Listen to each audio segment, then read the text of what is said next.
artisan designer. Ça fait 6 ans et demi que j'ai commencé ce métier de design. J'étais frigoriste de métier. J'ai fait 17 ans de métier de frigoriste et à la trentaine, j'ai décidé de changer de vie. Et ce qui m'a amené à travailler le métal. J'ai toujours côtoyé le métal dans mon entourage, dans mon travail habituel que je faisais avant et qui m'a permis d'acquérir certains savoir-faire dans le domaine du métal que j'ai pu, avec le temps, transformer en mobilier. C'est un matériel qui ne ment pas, c'est un matériel qui est tellement fin, il sait bien travailler, vous le voyez, et c'est un matériel que moi j'aime, je suis plus métal que bois.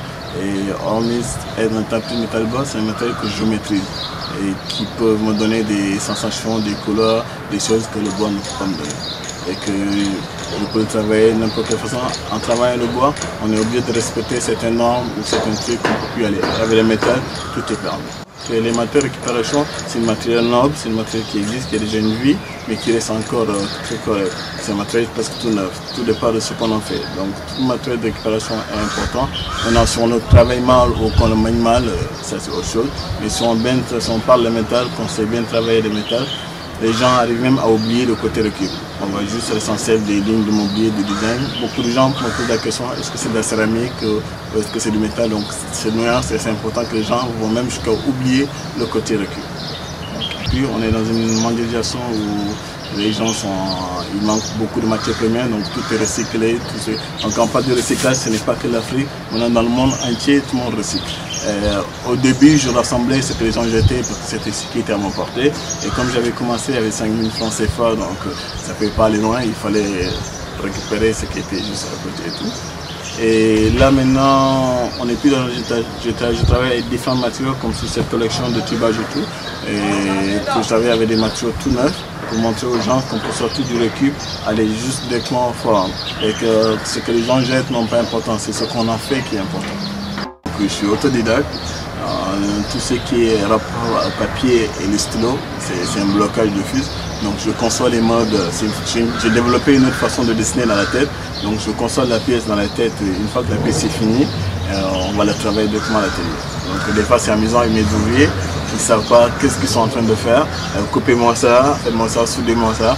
Et c'est à fur et à mesure qu'on cuisine, qu'on mélange, qu'ils arrivent à voir l'objet en tant que tel qu'ils sont en train de faire. Dans le domaine de la création, si on se base sur des copies ou sur des modèles ou sur des plans, on est dans autre chose. Pour moi, c'est vraiment quelque chose qui soit dans l'instinct, c'est quelque chose qui est là, quelque chose que tu ressens et tu t'exprimes. Et s'exprimer, c'est s'écouter. C'est déjà quand on se dit créateur, qu'on est en train de créer quelque chose qui n'existe pas, on ne peut pas se baser sur quelque chose. On doit se baser à son fort intérieur et juste sortir, commencer. Et après respecter certains codes. Les gens me le disent toujours, je dis que l'un n'est pas sur le côté fonctionnel et dans le côté design, je me refuse de créer quelque chose de pas fonctionnel. Et Dakar, Sénégal, l'Afrique, on a toujours ces couleurs chatoyantes et ces couleurs fonctionnent avec tout. Et donc ces fils de pétrole, moi je permets déjà à prendre ces couleurs qui font comme des tableaux, comme on avait souligné tout à l'heure, celui-ci c'est ça donne le côté déjà. Les gens appellent mon travail qu'on appelle des objets murales, des tableaux murales, exactement comme ils l'appellent. Et moi j'intègre le design toujours en côté fonctionnalité. Donc chaque fois que je crée quelque chose, il faut qu'il y ait une fonction pour moi. Donc ce soit des assises, soit des rangements, soit des placards, soit des lumières, mais toujours le côté esthétique et le côté pratique. Ce sont des choses importantes pour mon travail. Le design est plutôt quelque chose de nouveau en Afrique, alors que moi je ne suis pas d'accord. Le design a toujours existé dans le continent africain, que ce soit les objets usuels, que ce soit les tabourets, que ce soit les bancs, que ce soit les cuillères en truc. Et l'Afrique a été depuis le début dans le domaine du design, mais ils n'avaient pas besoin de nommer un nom ou de donner un signe d'appartenance. Quand tu vas dans les cultures lobby, dans les cultures bambara ou wolof, dans chaque culture il y a quelque chose de particulier. Mais maintenant c'est exposé dans les musées, comme tu vas au Kimberley ou au Louvre, on appelle des objets d'art africains. Et pourtant c'était des objets usuels qui étaient faits pour le côté, qui ont été créés pour un but précis.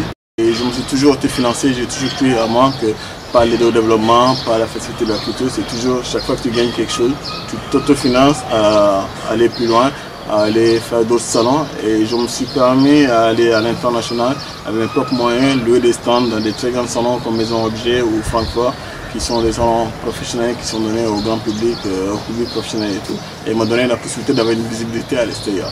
Donc il faut se battre et y croire.